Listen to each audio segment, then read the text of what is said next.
मेरा एक सवाल आपसे आपसे इस बात को लेकर, ये क्या आपको लगता है कि इस बार भी कोई बड़ा आंदोलन शाहीन बाग की तरीके से खड़ा होगा?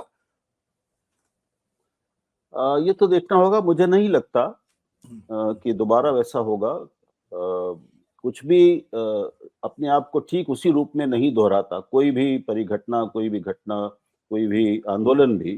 तो हमने देखा कि किसान आंदोलन जो एक समय इतना बड़ा हो गया था कि उसने सरकार को झुका दिया, वो अभी उसके दूसरा प्रयास हुआ था, वो कामयाब नहीं हुआ। तो परिस्थितियां बदल गई हैं। मैं समझता हूँ लोगों के दिलो दिमाग भी बदले हैं, परिस्थितियां बदली हैं, राजनीतिक परिस्थितियां बदली हैं और विपक्ष की भी परिस्थिति अपनी बदली है, उसकी दिशा वो बदली है।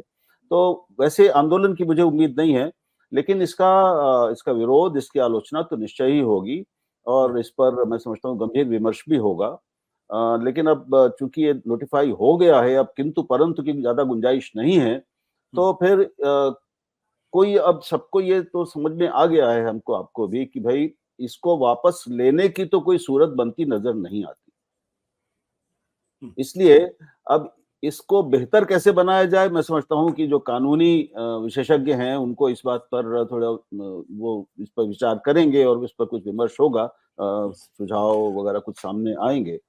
लेकिन जो इससे मोटी बात यह है कि जो इससे संदेश निकल रहा है, नियमों, अधिनियमों और उन सबसे ज्यादा बड़ी बात है कि संदेश क्या जा रहा है। एक जो वाइडर सिग्नलिंग क्या है, सिग्नलिंग वही है जिसकी हम और आप चर्चा कर रहे थे कि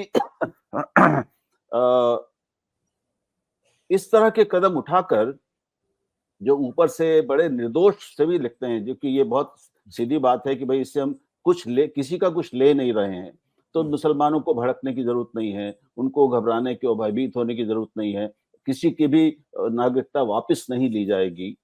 लेकिन आपने जैसे ठीक कहा कि NRC, national register of citizenship, ये उसी 2003 के कानून के साथ बिल्कुल अविभाज्य रूप से जुड़ा हुआ है, जिसका एक प्रतिफलन हमने अभी देखा है सीएए कानून में, इस नागरिकता संशोधन कानून में। दोनों एकदम जुड़े हुए हैं जी। सरकार ने 2019 में इस सरकार ने उसने अपने चुनाव घोषणा पत्र में इसका उल्लेख किया था कि एनआरसी लागू किया जाएगा। प्रधानमंत्री और गृह मंत्री अमित शाह ने 2019 में और शायद 20 में भी साफ संसद में भी घोषणा की थी कि एनआरसी पूरे देश में लागू किया जाएगा।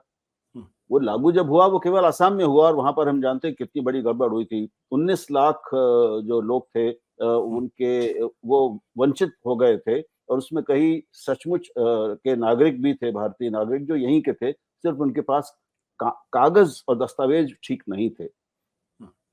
तो देर सबेर एनआरसी भी ये सरकार लाएगी और वो किस रूप में लाएगी, उससे क्या क्या होगा, क्या क्या उसके भीतर से निकलेगा, अभी कहना बहुत कठिन है, लेकिन वो भी इस सरकार का एक कमिटमेंट है। सत्य हिंदी का ऐप डाउनलोड करें गूगल प्ले स्टोर पर।